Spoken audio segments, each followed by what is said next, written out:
All right, so we're talking what's legal, and we're also talking what's political. Can we separate the two for a moment and have you weigh in on both of these issues, legal and political?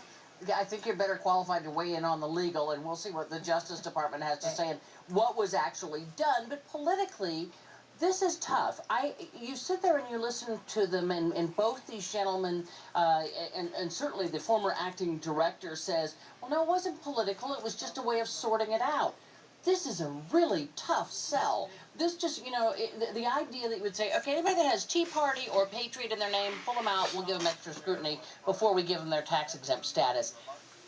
To then sit before a committee and say, no, it really wasn't political. It might. Maybe there's some way to explain that, but they got a lot more explaining to do. That's just not going to pass muster. I think if I heard correctly, Mr. Miller saying this was triage at the beginning, and then as it settled through the process, things became more intricate in terms of how they analyze these applications.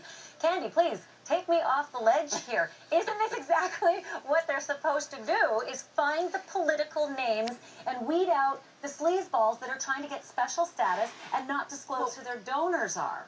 Again, the only sleazeballs have Tea Party in their name or Patriot? What about Progressive? No, that's the wrong part. But didn't they also do that, and I'm just curious because I do not know the numbers, didn't they also do that with other names that sounded progressive? I think I've heard 3 groups already say they've suffered the same consequences. Apparently not in this targeted way. Now, again, you and I know we're both kind of at the beginning of this. These sorts of stories are pulling a string on a sweater. We are, barely at the waistband here. It's going to take a while. So I don't know, but apparently it was not as focused as this was, and it was a very small number that might have come up, because something else flagged in the, they have various sort of hot spots in these applications, and so a progressive group may have, shown up hot in something that took more examination, but it was not because progressive was in the name. So it's just a hard sell. They may be able to sell it. I'm just saying they didn't do it today.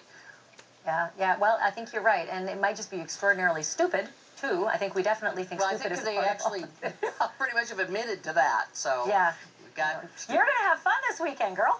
Oh my goodness, yeah. We needed sort of an extra hour here once you get through kind of what really I think inarguably is the worst political week for the president. Certainly the shootings at Sandy Hook Elementary was just personally, and the president has said this often, the worst week of his presidency. There are other times that just emotionally it's so hard, but this is just a politically tough week. It was just triple trouble for him. Some of it may rise to the point of real scandal.